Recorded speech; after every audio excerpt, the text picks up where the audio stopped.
आप सबको जय मसीह की। सुबह के समय में एक वचन अध्ययन करेंगे जो यूहन्ना की पहली पत्री पहले अध्याय के 9वें वचन से है। यदि हम अपने पापों को मान ले तो वह हमारे पापों को क्षमा करने और हमें सब अधर्म से शुद्ध करने में विश्वास योग्य और धर्मी है। जादू का खेल दिखाने वाले हैरी हॉडनी एक ताले चाबी का व्यापार करने वाले व्यक्ति भी हैं। एक बार जब वो यूरोप में घूम रहे थे तो स्कॉटलैंड की पुलिस ने आके उन्हें गिरफ्तार कर लिया। उनके हाथों में हथकड़ियां पहनाकर उन्हें जेल में बंद कर दिया। उन्होंने उन्होंने बहुत आसानी से उनके हाथ में जो हथकड़ी लगी हुई थी उसे तोड़ दिया। जल्द से जल्द वो दरवाजे को खोलकर वहां से बाहर निकलने की कोशिश कर रहे थे। उन्हें लगा कि वो एक ताले का काम करने वाले व्यक्ति है, इस वजह से इस ताले को किसी भी तरह से तोड़कर मुझे यहाँ से जल्द बाहर निकल जाना है। लेकिन उन्होंने जितनी भी कोशिश की वो सारी बेकार हो गई।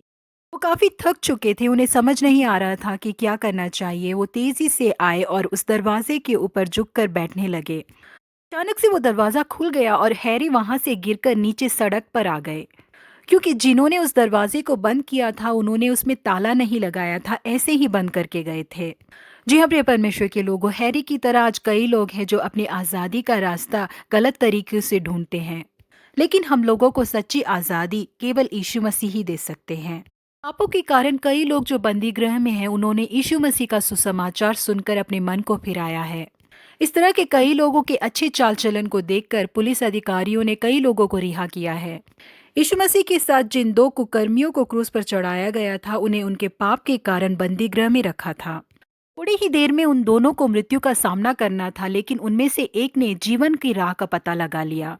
उसने न केवल ये कहा कि मैं एक पापी हूँ और मेरे पापों के लिए मुझे दंड मिल रहा है, उसने कहा कि हे यीशु, जब तू अपने राज्य में आए तो मेरी सुधि लेना। यीशु ने उससे कहा, मैं तुझसे सच कहता हूँ कि आज ही तू मेरे साथ स्वर्गलोक में होगा। यहाँ प्रिय परमेश्वर के लोगों, जो पाप के बंधनों में बंधे हुए हैं उनकी आज़ादी का एक ही रास्ता है और वो है यीशु मसीह। यदि हम अपने पापों को उनके सामने स्वीकार करेंगे तो वो हमें नया जीवन देंगे, नए विश्वास को और अनंत काल के जीवन को देंगे वो हमें। जी हाँ, हमारा छुटकारा केवल यीशु मसीह में ही है। प्रभु आप सबों को आशीषित करे। Have a blessed day.